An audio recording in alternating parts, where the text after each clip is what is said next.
Hansi Flick a pris la parole en conférence de presse et a notamment parlé du carton rouge de Bellingham et de son attitude. On va voir tout ça dans cette vidéo. Salut à tous les gars, c'est Azial. Aujourd'hui on se retrouve pour une nouvelle vidéo sur le Barça, vidéo actu Barça. On va revenir sur la déclaration d'Hansi Flick sur ce qui s'est passé, sur l'arbitrage et sur ce qui s'est passé du coup pour Bellingham dans le match Osasuna-Real Madrid. On va aussi pouvoir parler un petit peu de quelques actus autour du Barça et ça va permettre tranquillement de démarrer un petit peu ce qui va se passer ce soir, parce que oui, ce soir le Barça joue. Le débrief d'ailleurs sera disponible sur la chaîne. Un match face au Rayo qui est très important. Car en cas de victoire ce soir, le Barça reprendrait la première place en Liga et serait leader à égalité de points. Je me suis un petit peu trompé dans la vidéo qui est sortie ce matin, j'ai dit avec un point d'avance. En réalité, le Barça et le Real auraient le même nombre de points, c'est juste que le Barça aurait un avantage au niveau du goal average et serait donc premier de Liga en cas de victoire ce soir face au Rayo. Donc on va parler de tout ça dans cette vidéo.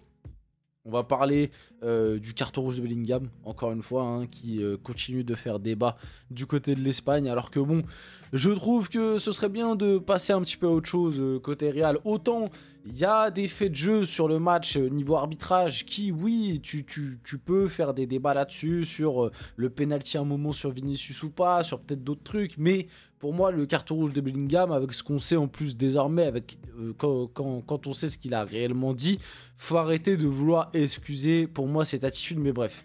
J'en ai déjà parlé dans une vidéo dédiée, on va vite fait en redire quelques mots dans celle-ci. Avant que la vidéo commence, n'hésitez pas à liker, commenter, partager, vous abonner, ça fait toujours plaisir, ça aide pour le développement de la chaîne.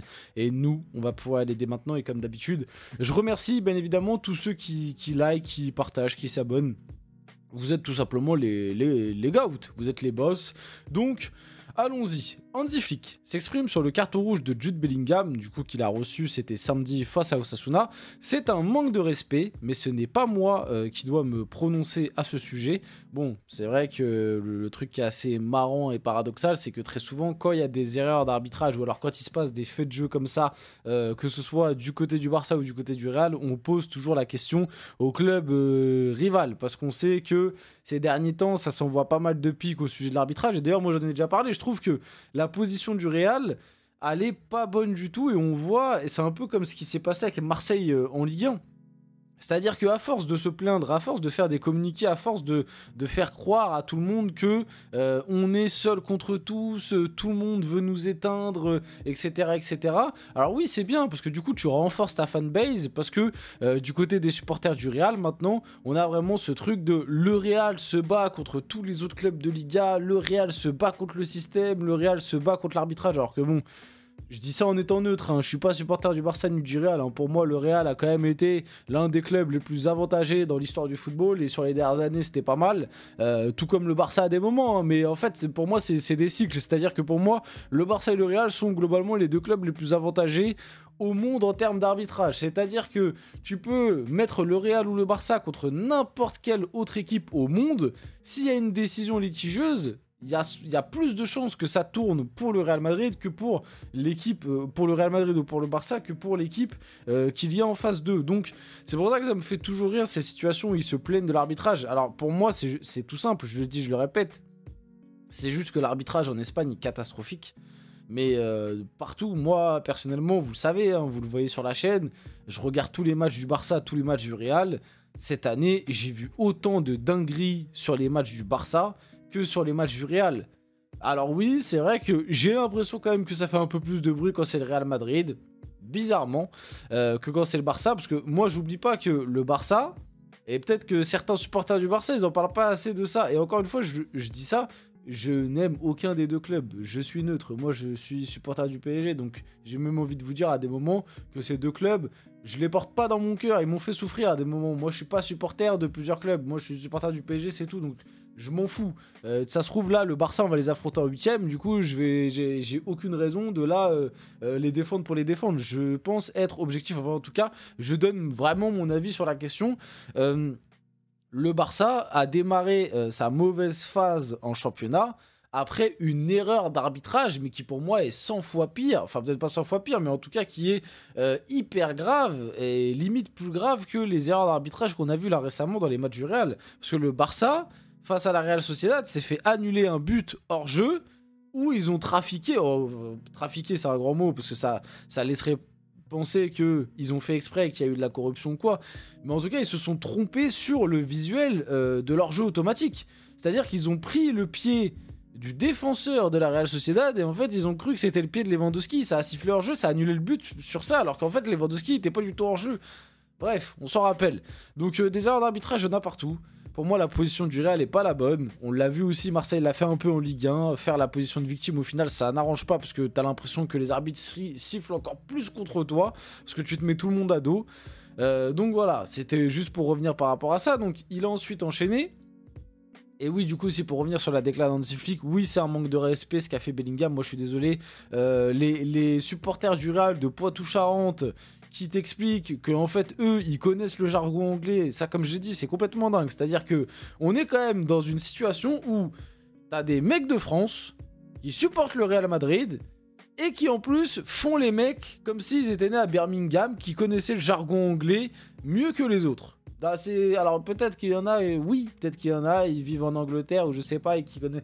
Et oui, globalement, on le sait à des moments que c'est un peu comme nous, il y a certains mots où ça a une signification, mais on peut l'utiliser dans la vie de tous les jours et en fait, c'est un peu diminué. Ok, maintenant, j'ai envie de dire le gros mot et l'insulte est quand même là. Au bout d'un moment, l'insulte qu'a dit Bellingham, la traduction, c'est pas juste putain.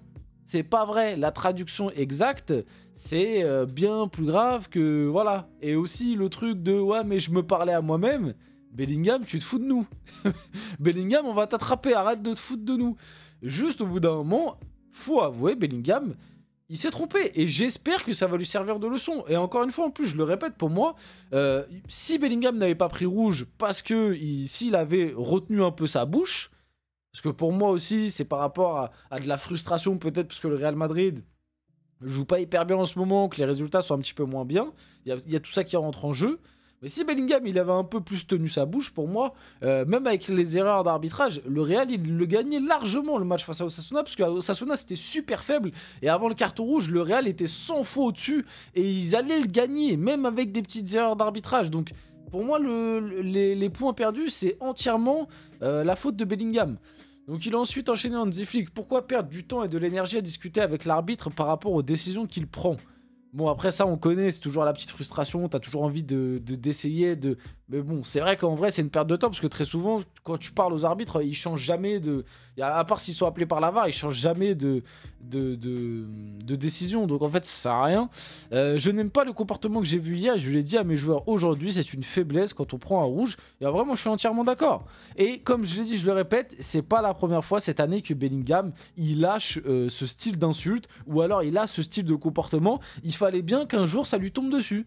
Parce qu'au bout d'un moment, quand tous les week-ends t'insultes tous les arbitres, tu leur envoies des F-words, et ben au bout d'un moment, il y en a un, il va serrer, il va te mettre un rouge. C'est logique. T'as pas à dire ça sur un terrain de foot, même si je le sais, c'est pas le seul à le dire, il y a plein de joueurs qui le disent, mais peut-être que les autres joueurs qui le disent à un moment ou qui disent des insultes, peut-être qu'ils le font un peu plus discrètement, parce que là Bellingham, il le dit vraiment en pleine gueule devant l'arbitre. Peut-être qu'ils en disent moins, parce que Bellingham, on le voit, comme j'ai dit, depuis plusieurs semaines, je trouve que Bellingham, il a une attitude un peu détestable, où il est sur le terrain, il est là, il crie, il est crispé, dès qu'il y a un truc qui va pas, il va s'énerver, envoyer des F-words à tout va, bref. Vous avez capté. Hansi Flick met en garde ses joueurs. J'ai donné 3 jours de repos aux gars pour qu'ils se reposent, pour pas qu'ils fassent des choses stupides. Voilà. Le petit message envoyé en conférence de presse. Il y a eu 3 jours de repos côté Barça. On espère qu'ils sont pas partis en mode de nuit, quoi. C'est un peu ça que veut dire Hansi Flick. On espère qu'ils seront pas tous partis faire la fête sur les yachts, etc. Voilà, avant le match de ce soir, qui, je le dis, je le répète, va être capital, parce que... Bon, après, j'ai déjà dit ça la dernière fois, au final ça s'est pas passé, mais là je pense vraiment que si jamais le Barça gagne ce soir face au Rayo et prend du coup la première place de la Liga, il y a de fortes chances que ça aille au bout. En tout cas, il le mérite, parce que comme je le dis, je le répète, pour moi, le Barça est la plus belle équipe de Liga, et en vrai d'assez loin, je trouve, en termes d'impression visuelle et de style de jeu. Et d'ailleurs, le Barça a déjà marqué plus de buts que la saison dernière. Ils sont à 113, mais je crois même c'est un peu plus, parce que je crois cette stat à date avant le match face à Séville. Donc tu rajoutes 4, donc je crois qu'ils sont même à 117. Alors que l'année dernière, ils en avaient marqué que 110. Donc c'est assez monstrueux, sachant qu'on est que au mois de février, c'est quand même pas mal. Et là c'est juste pour finir la vidéo, juste pour vous dire que ce soir on va regarder le match. J'espère voir un Lamine Yamal qui encore une fois va nous faire des petits gestes et des petits moves de qualité, parce que on va pas se mentir aussi, le truc qui fait que cette année le Barça, quand tu les regardes, ça te fait plaisir, c'est que tu as quand même des joueurs comme Rafinha, comme Lamine Yamal, où il se passe des choses. Techniquement, avec le ballon, et surtout avec Lamine Yamal et Pedri aussi, il se passe des choses. Donc c'est très intéressant par rapport à ça.